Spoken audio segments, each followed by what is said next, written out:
Hey, welcome to HOWZA channel. In today's lesson, you will learn how to delete Skype account. Open Skype app. Go to the left side panel.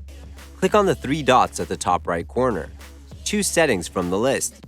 A new window will open. Select Account and Profile from the left side list.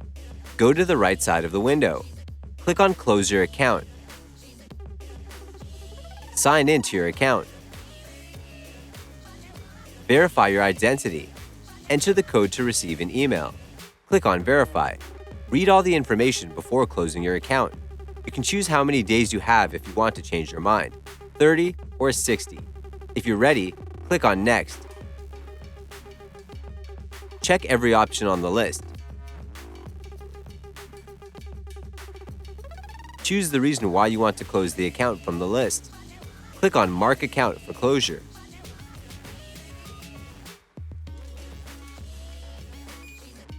That's it.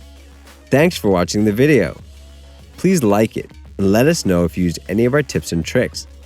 Subscribe to our channel. We upload new tutorials every day. See ya!